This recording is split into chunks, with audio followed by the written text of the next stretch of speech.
I was afraid the government would respond to the financial crisis by doing more of the same policies that caused it, which is more deficit spending, more cheap money, more central banking and central planning. And as a result, I think the U.S. economy is now poised for a much bigger collapse. I think that what's coming is a sovereign debt crisis and a currency crisis that will make the financial crisis of '08 look like, the proverbial Sunday school picnic. Is it something that's affecting the economy right now? Oh, absolutely. The fiscal cliff specifically is one of the major ways in which the slow recovery that we have could be completely derailed. Hard landing in China, euro collapsing, problems in the Middle East, and fiscal cliff is probably paramount in that area. As a matter of policy, as opposed to an apocalyptic way and the to most get there. important price is interest rates, which have to go up. That is but the no price. one wants to let them go up because the banks will fail. We currently have no price integrity in any asset in America. And we're on the precipice of collapse. That's right. where we are. So This system is in collapse, and it's unbelievable, and most people don't even see what's going on. If you watch CNBC, if you actually pay attention to the U.S. media, they will always tell you there's green shoots or it's going to be a recovery. Mm-hmm. There's no chance of that. You don't think there are any signs of that? It's not possible. We're in the last days of this financial system in the U.S. This is Zimbabwe. When it starts to collapse, it's going to happen very fast. If people don't start to wake up to what's going on, they're going to get hurt in this collapse. But this is where it's going now, that we have to now just get as far away from the U.S. and from the Western world because this collapse is going to be messy.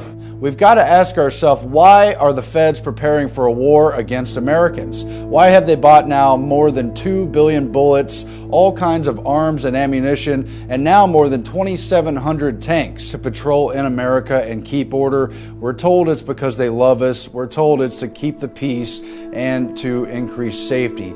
But of course, we also know from Army documents, from Homeland Security reports, and a lot of other information that it's really to occupy America and prepare for a civil unrest and a total economic collapse that will include gun confiscation. The rise of the warrior cop. So, what do you mean? Our cops are getting increasingly like soldiers. They're being dressed like soldiers, they're being armed like soldiers, they're sent out in the streets told they're fighting a war. And when you do that, we shouldn't be surprised when we see some of the results we've seen at the lead-in, where they start treating American citizens more like enemy combatants than citizens with rights. Meaning, mostly you're talking about these SWAT team raids. Over the last probably 20 years, there's been about a 1,500% increase in the number of SWAT raids in the U.S. Often is 10 or 20 guys dressed in black, heavily armed. I mean, they look like a military squad. I mean, they look like a unit that would invade a village in Iraq looking for insurgents. Speaking of the police state, which 9/11 ushered in, a 16-year-old is questioned by FBI officials over a YouTube video that he uploaded. According to Justin Hallman, a 16-year-old, after having uploaded a YouTube video which highlighted how America was slipping into a police state, he was visited by FBI officials. Police state. I want to ask one of them why they're here. What's up, nigga? Police state. Police state, man. Police state. 4th of July. Here's our video. M16s.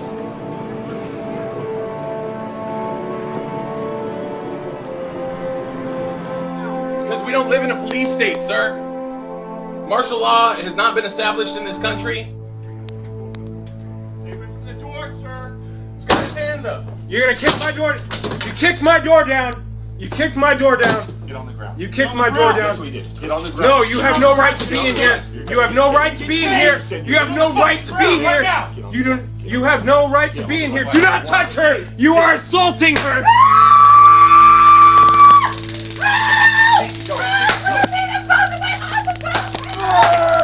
Yeah, I didn't open up the door. I would open up. Now they're barging in my door for one reason. Down the ground, down the ground, down the ground, down! Down to your heads! Hands, come to me, come to me, come to me! Ow! Don't move! Please, don't move! Please, don't move!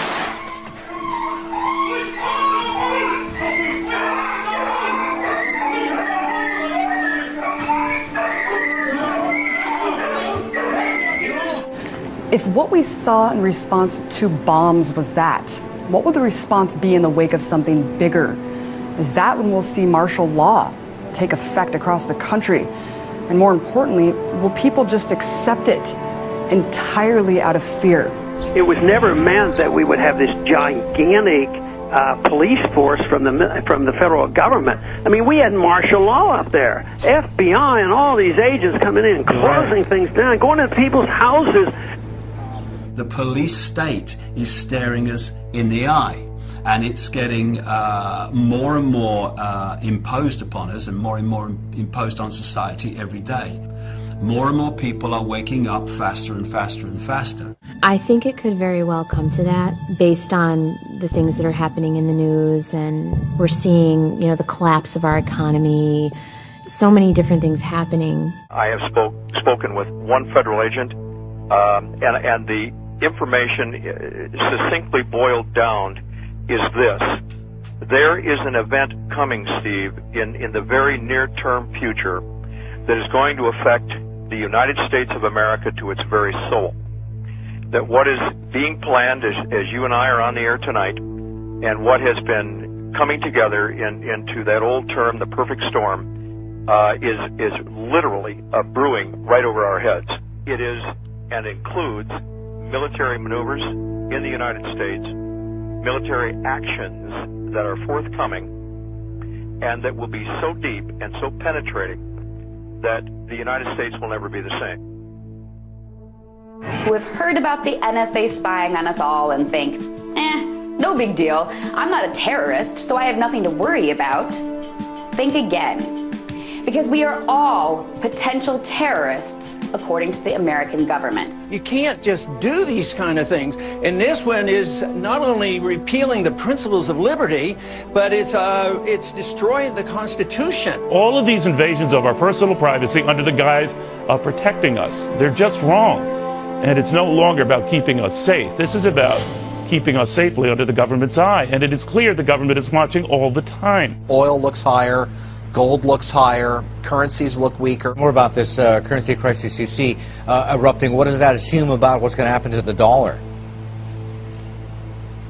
Well, it assumes that the dollar will utterly get destroyed and become virtually worthless. I don't know how that inevitably resolves itself. It may resolve itself in some type of a global currency crisis. And then if the global currency crisis unfolds, then inevitably you get I guess an alignment under a global world government, a new global currency, and a new world order. Growing debate in Washington following reports that some U.S. senators are now considering an immigration bill that would force all U.S. workers to carry around biometric ID cards. Well, it is an idea that is now raising some serious concerns among privacy advocates. Through the advancing market of biometrics, technology that uses physiological and behavioral recognition to identify people. A system touted as a national security necessity is being used to build a database where the biometric identity of millions of Americans will be gathered and stored. We really need to attack this in a comprehensive kind of way, not some knee-jerk reaction like sticking something in someone's finger to verify who they are and whether or not they can be employed in this country. The U.S. Department of Homeland Security has been buying up massive amounts of ammunition. Americans are wondering why. Do you think this is a sign that they're preparing for some sort of mass civil unrest? If you look at what the Department of Homeland Security has been purchasing over the last year, it comes out to like 1.6 billion rounds of ammunition, more than 7,000 fully automatic assault weapons, 2,700 MRAP type vehicles, and now drones. Those are instruments of war. Department of Homeland Security's, who are they going to fight a war against? Would I participate in assisting the feds coming into states and going into homes and taking everybody's gun away? And I said, I would not be a part of something like that. And I said, one of the reasons is I wouldn't want to get shot, because the American people are only going to put up with so much before they push back. And I said, if the feds tried to do that, disarm this country, I said, you would see an uprising and maybe a version of the Second American Revolution.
canceling the apocalypse.